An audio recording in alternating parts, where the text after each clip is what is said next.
Bonjour, c'est Mariam Bosfeha, je suis psychomotricienne et je suis membre de l'Association marocaine de psychologie et des métiers associés. Aujourd'hui, on va parler du TSA ou communément appelé l'autisme. Le TSA, c'est quoi? C'est le trouble du spectre autistique. Qu'est-ce que l'autisme et surtout quels sont les symptômes qu'on voit chez un enfant qui présente ces signes cliniques d'autisme?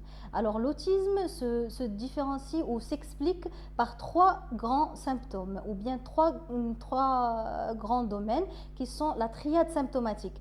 Quelles sont ces triades symptomatiques? D'abord, il y a les interactions sociales réciproques, il y a des troubles de la communication verbale et non verbale, et il y a les comportements et activités et intérêts restreints, ça veut dire un trouble du comportement chez ces enfants-là. Alors, au niveau des troubles des interactions sociales, on trouve des particularités dans le regard. Quelles sont ces particularités? L'enfant évite le contact oculaire, il regarde très souvent à côté ou ce qu'on appelle un regard périphérique. L'enfant semble traverser du regard ou semble regarder en coin. Donc ça, c'est les particularités du regard. Au niveau des relations sociales, l'enfant ou bien la personne autiste a tendance à s'isoler. C'est quelqu'un qui n'aime pas beaucoup jouer avec les autres enfants. Il peut avoir beaucoup de difficultés à s'adapter aux situations de groupe.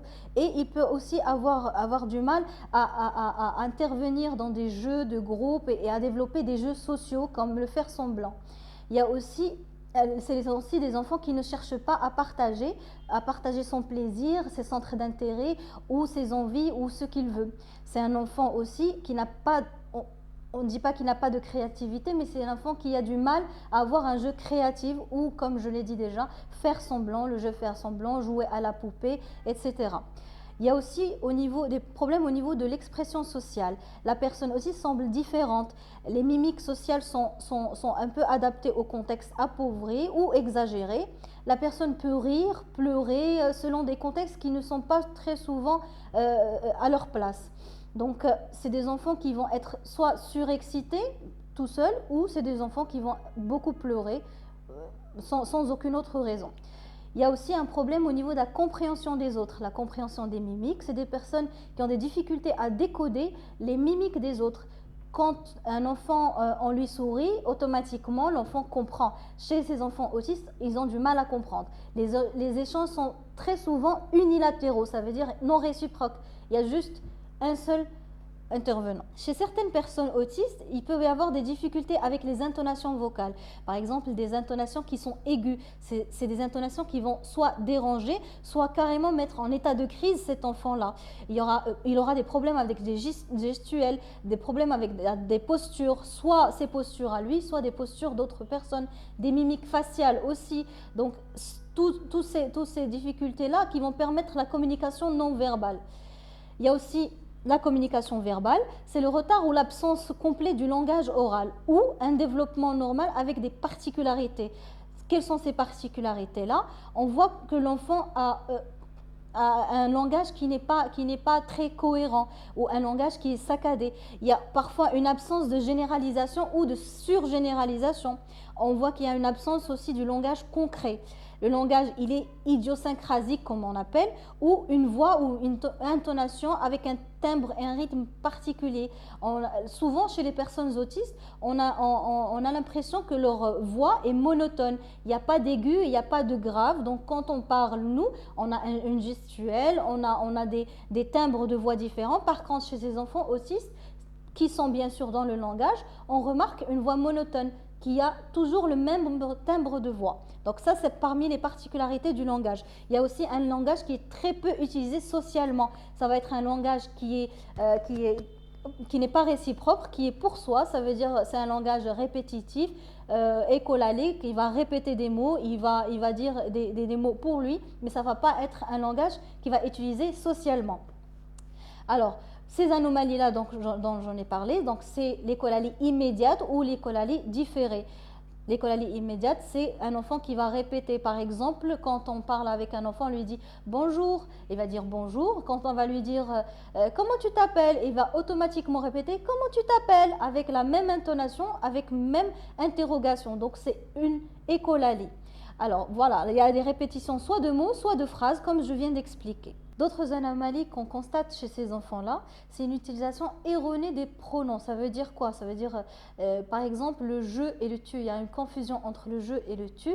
C'est des enfants qui vont très souvent dire tu vas arrêter pour eux-mêmes, je vais partir pour leur maman, ou bien dire tout simplement toi, tu ne vas pas faire de bêtises en parlant de soi. Donc voilà, il y a une confusion entre les pronoms je, tu ou moi, toi. Donc c'est souvent le cas chez les enfants. C'est des personnes qui peuvent parler sans arrêt du même sujet et le répéter inlassablement. D'accord? Donc ils répètent sans aucun intérêt parfois avec un sujet qui est très souvent incohérent. Il y a aussi des difficultés à engager ou à maintenir une conversation. Toujours dans le cas où l'enfant, bien sûr, présente un langage, hein, il ne faut pas oublier.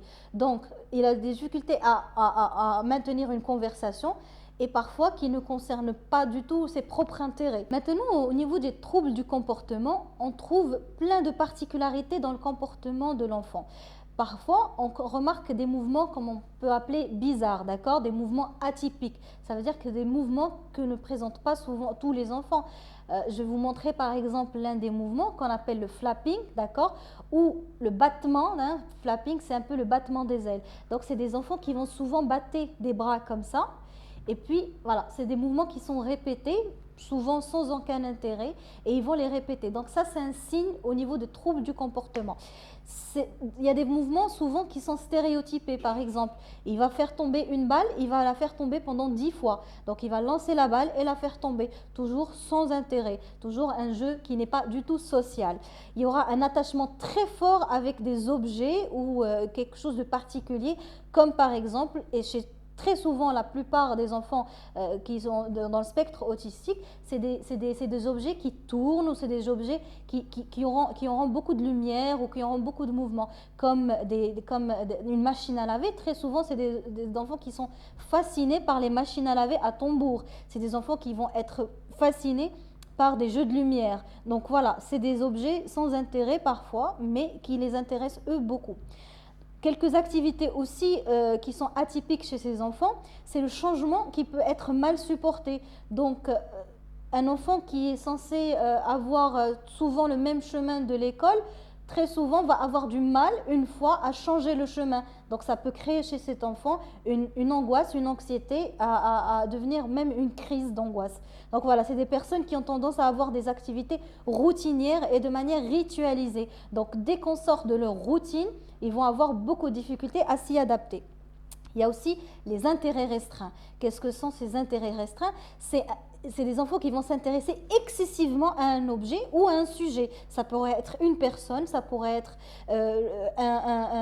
une chaîne télévision, ça pourrait être une musique ou un objet. Donc, ils vont avoir un intérêt très restreint et excessif. Ça veut dire qu'ils devraient toujours écouter la même musique, toujours voir la même chanson ou la même pub. C'est des enfants qui s'intéressent beaucoup aux pubs et aux jingles des publicités. Donc, c'est des enfants qu'on remarque qui vont s'intéresser à un jeu spécifiquement et ne pas s'intéresser à d'autres jeux en particulier. Donc, ils vont avoir qu'un intérêt pour un seul jeu qu'ils vont répéter rituellement et quotidiennement. Pour conclure, le tableau clinique peut varier, d'accord, d'une personne à l'autre, d'une personne autiste à l'autre. On observe une très grande diversité dans le niveau de fonction et d'autonomie. Donc, c'est des enfants qui sont très différents, d'accord, avec des symptômes très différents.